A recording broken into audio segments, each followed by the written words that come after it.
Secunderabad parliament అనేది మీ అందరికీ తెలిసిందే. అది కిషన్జీ గారికి దెన్ వచ్చేసి మా బీజేపీ పార్టీ తరఫు నుంచి ఎంత మేము డెవలప్ చేశాము అనేది ప్రతి ఒక్కరూ చూస్తున్నారు. అలాగే ప్రతి ఒక్కరూ సమర్థిస్తున్నారు. ప్రతి ఒక్క దీని నుంచి అంటే లైక్ కాన్స్టిట్యున్సీ వైజ్ అనే కాదు, లైక్ అసెంబ్లీ వైజ్ అనే కాదు, డివిజన్ వైజ్ నుంచి ప్రతి ఒక్కరూ మేమే వస్తున్నాం, మేమే చేస్తున్నాము, మీరు ఎందుకు ఎన్నిసార్లు వస్తున్నారు అని చెప్పేసి చెప్తున్నారు. అంటే అది కిషన్జీ గారి మనస్తత్వాన్ని బట్టి ఆయన ఎంత సున్నితంగా ఉంటారు, ఎంత సౌమ్యంగా ఉంటారు, దెన్ అలాగే ఎలా రిసీవ్ చేసుకుంటారు అనేది ప్రతి ఒక్కరికి తెలిసిందే. సో ఇక్కడ సికింద్రాబాద్ కాన్స్టిట్యున్సీ అనేది ఖచ్చితంగా బీజేపీ అనేది అది ఇంకా వస్తుంది అని అనుకోవడం కాదు, వచ్చేసింది. దట్స్ ఇట్, వచ్చేసింది. అంటే ప్రత్యర్థిగా ఉన్నటువంటి కాంగ్రెస్ టీఆర్ఎస్కి వచ్చే అవకాశం లేదని చెప్పుకోవచ్చు అంటారు. అంటే బీజేపీకి వచ్చేసింది అంటే దాని అర్థం అదే కదా, రాదనే కదా. రాదు కూడా. ఏ రకంగా వస్తుంది, ఏం చెప్పారు, ఏం చేశారు, అన్నీ వచ్చేసి ఫాల్స్ అష్యూరెన్సెస్ ఇచ్చారు.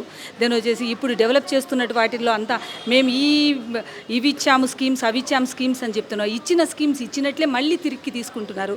సో ఇలాంటి వాటిలో జనాలు ఏమైనా నమ్మగలుగుతారా? అలాగే లేడీస్కి ఎగ్జంప్షన్స్ సీట్లు, దెన్ వచ్చేసి ప్రైవేట్ బస్సుల గురించి అయినా సరే, పార్టీ బస్సుల గురించి అయినా సరే అని వాళ్ళు బస్సులు అని చెప్పేసి వెళ్ళిపోతున్నారు తప్ప, అంటే బస్సుకే పరిమితం అవ్వాలనా అనేది వాళ్ళు ఆలోచిస్తే మేమేం చేస్తున్నాం, సెంట్రల్ గవర్నమెంట్ నుంచి మా కిషన్జీ గారు రైల్వేస్ని ఎలా డెవలప్ చేశారు, అలాగే వచ్చేసి ఇప్పుడున్నటువంటి మనకు రామప్ప టెంపుల్ని ఎలా డెవలప్ చేశారు, కల్చరల్ని ఎలా డెవలప్ చేస్తున్నాను, సనాతన ధర్మాన్ని అణగారిపోనీయకుండా మన కల్చరల్ని అంటే జానపద కళాకారులని ఆయన కల్చరల్ డిపార్ట్మెంట్లో ఉన్నా కూడా నేషనల్ మొత్తంని ఆయన ఎలా డెవలప్ చేస్తున్నారు అనేది మీరు అందరూ చూస్తున్నారనమాట.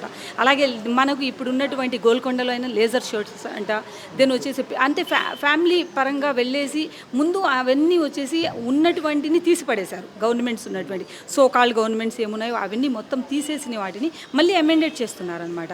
మళ్ళీ వాళ్ళని ఆ సుస్థిర స్థానానికి చేర్పించి దాన్ని ఆయన కల్చరల్లో ఉన్నదానికి ఒక ఔన్నత్యాన్ని, దెన్ ఒక గౌరవానికి, ఒక గోల్కొండకైనా సరే, అలాగే ఇప్పుడు ఉన్నటువంటి మన లేజర్స్ ఇప్పుడు పార్క్స్, ఇప్పుడు మన లుంబిని పార్క్లో వాటిలో అలాగే చేశారు. అది బిఫోర్ చేసి ఉన్నా కూడా ఎగ్జాక్ట్లీ టూరిజం అనేది డెవలప్ చేస్తూనే ఉన్నారు కదా. సో టూరిజంతో పాటు ఇప్పుడు ఉన్నటువంటి వ్యవస్థ అంటే ప్రతి ఒక్కరు ఇంకుడు గుంతలు తీసుకురావాలి అనే వ్యవస్థ పెట్టినారు. కానీ ఇప్పుడు చూడండి, నిన్న వర్షం పడింది, ఏం చేశారు, అక్కడ రోడ్లు స్టక్ అనమాట. కానీ అదే సెంట్రల్ గవర్నమెంట్ నుంచి ఏం చేస్తున్నారు, ప్రతి ఇంట్లో ఇంకుడు గుంత ఉండాలి, దాన్ని ఇంప్లిమెంట్ చేయండి అని చెప్పేసి ఇప్పుడు మా నుంచి స్టార్ట్ చేస్తున్నారు అనమాట. లైక్ స్టేట్ లెవెల్ లీడర్స్ నుంచి ఫస్ట్ మనం చేయకపోతే ఇంకొకరు ఎలా చేస్తారు అని చెప్పేసి నీళ్ళని వేస్ట్ చేయొద్దండి, రాబోయే కాలంలో అది లైక్ వేస్ట్ అయిపోతుంది అని చెప్పేసి అలా చేస్తున్నారు. సో ఎనీహౌ ఈ సికింద్రాబాద్ పార్లమెంట్కి సంబంధించి కిషన్ రెడ్డి సార్ వచ్చే అవకాశం ఉంది?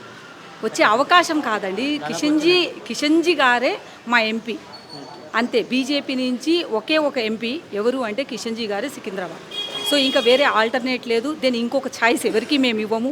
ఎందుకంటే ఆయన చేసిన డెవలప్మెంట్ ఏంటిది అనేది ప్రతి ఒక్కరూ సికింద్రాబాద్ ప్రజలు, సికింద్రాబాద్ కాన్స్టిట్యున్సీ నుంచి అయినా సరే, అలాగే అసెంబ్లీ వైజ్ డివిజన్ ఉన్నటువంటి 7 అసెంబ్లీలలో అయినా సరే ప్రతి ఒక్కరూ తెలిసిందే.